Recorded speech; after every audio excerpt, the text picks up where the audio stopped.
Hey guys, so today I'm going to be teaching you about how to use Photoshop to restore a very low resolution image.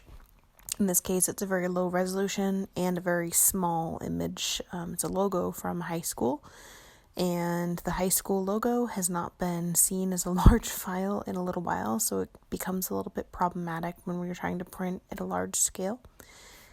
So what we're going to do is we are going to take this tiny little image. Right now it's sized only at about 2 inches by 2 inches, or 200 pixels by 200 pixels. So we're going to resize it.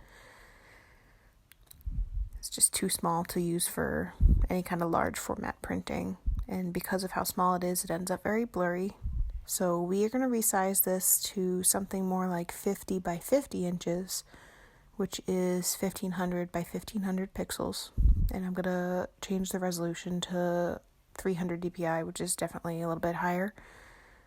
And what we're going to do is we are going to use a different kind of method to capture nice smooth lines, because if we look closely at this, what you see are these pixelated, blurry edges, and we don't want that for our print. From a distance, it might not be a big deal for printing, though. We want nice crisp edges on any kind of marketing material or banners or so on.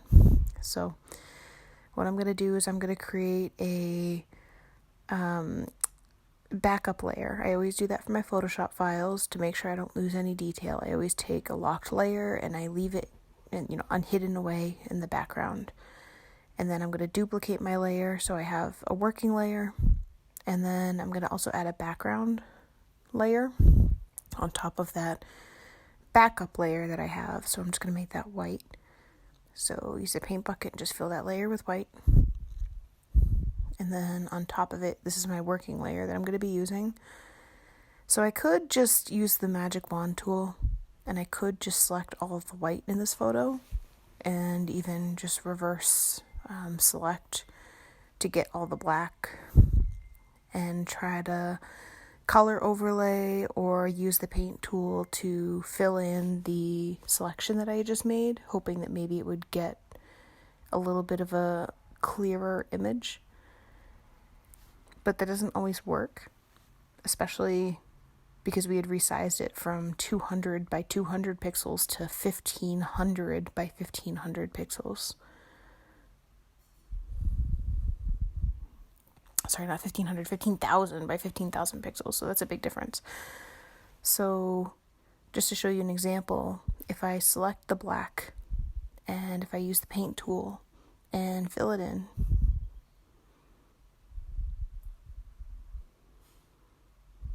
I'm going to deselect. I'm going to hide that original layer so you can see what's left.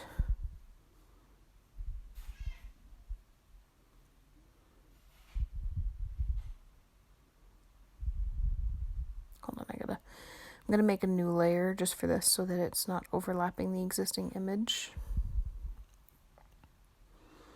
Kind of like I'm making my own mask for it. So I deselect. So what you see is these really rough edges. And even though it's a solid color now and there's no, grays and flecks between the white and black pixelation, it's just too blurry of a line, so we're not going to do that. What we are going to do is we are going to trace this image using the pen tool.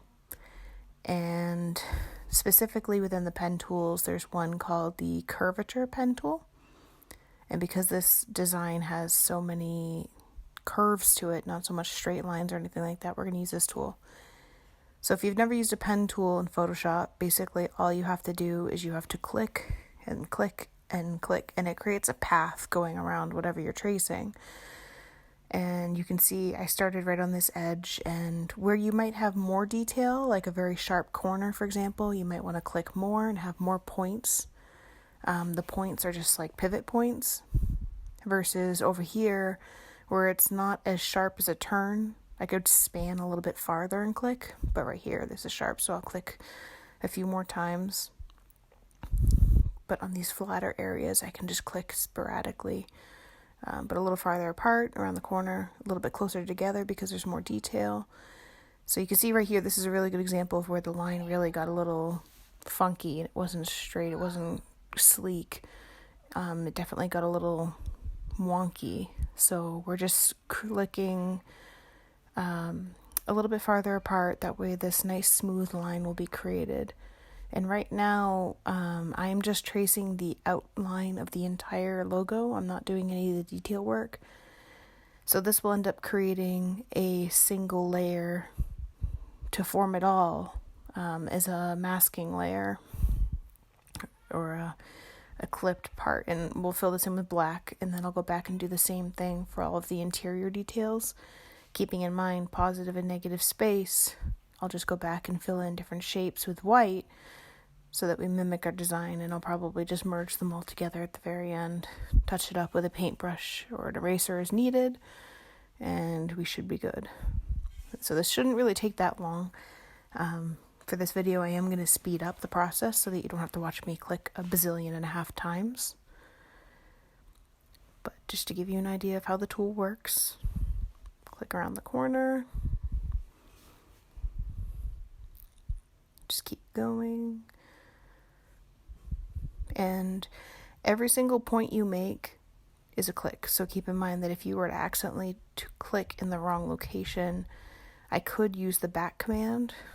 So Command C, Command Z, to correct those points. So like I could go back, Command Z, go back, just pick up the last point and continue.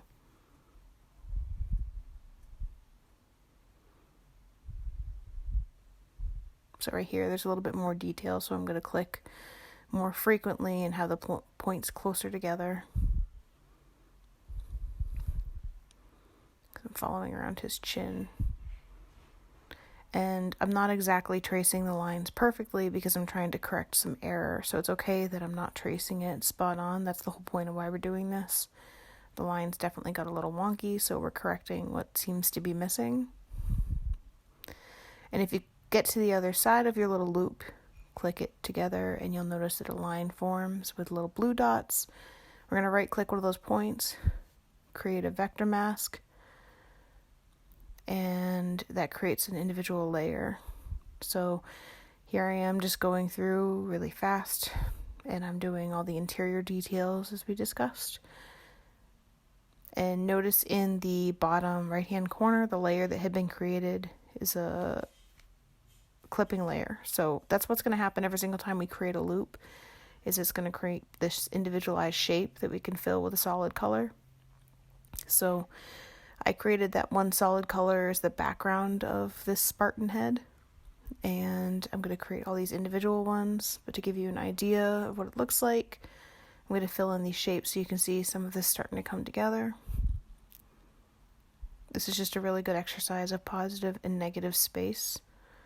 And I am losing a little bit of detail as I do this, but I'm going to go back at the very end, turn off and hide some of these layers so that I can make sure any of those floating little details kind of hanging around in the middle, I'm going to do those separately and layer them correctly. So they'll still show up. I'm just doing the biggest parts first and then going in and doing the smaller details. And let me tell you, these layers are pretty hard. I'm definitely going to have a little bit of wonkiness to this even after tracing these, so I'm going to go back and fix this probably with a paintbrush afterwards, or the same tool just to correct some areas. Now keep in mind that I'm not creating a single layer for each of these letters, I'm just grouping them all together. You can do that. So those are some of the little details that I was talking about, just hiding the layers and putting in as much detail as I think needs to be there for the logo. I'm cleaning it up at the same time because I think the original logo is a little bit messy. There's a lot of like space junk kind of floating around where it probably doesn't need to be, but for the most part I'm getting everything.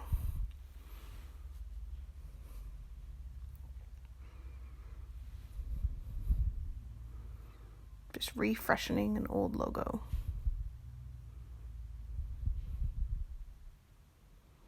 It's getting there.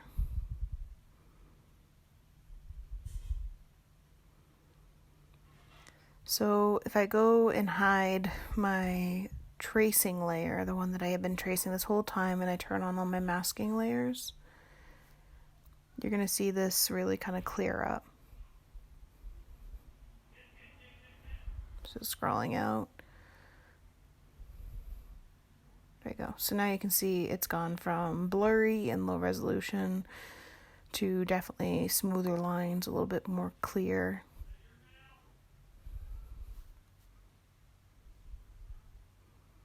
Definitely better than it was. And now it's a nice big size so that we can print it for banners and so on as needed.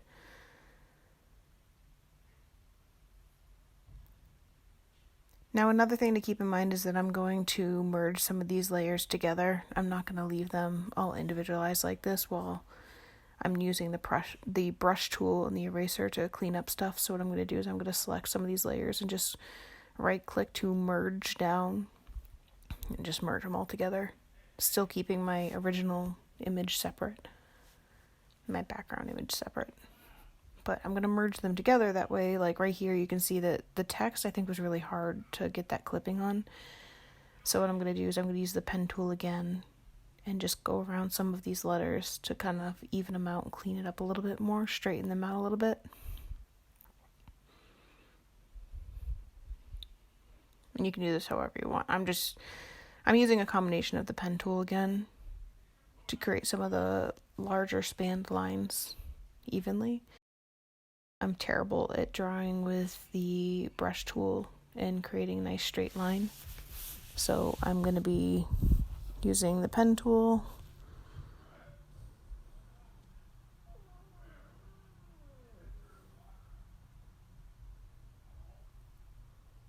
Fill it in. I'm going to merge this down with the rest so that I can fix the edges with the little brush. And again, I think the cleanup work probably takes the longest.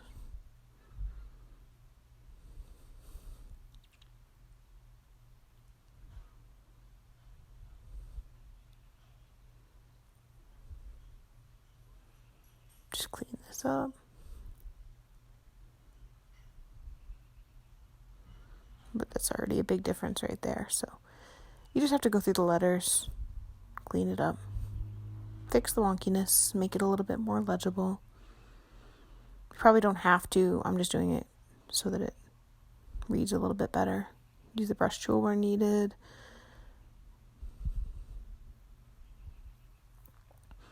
This would definitely be a little easier with like a pen and an iPad with Photoshop where you could just draw.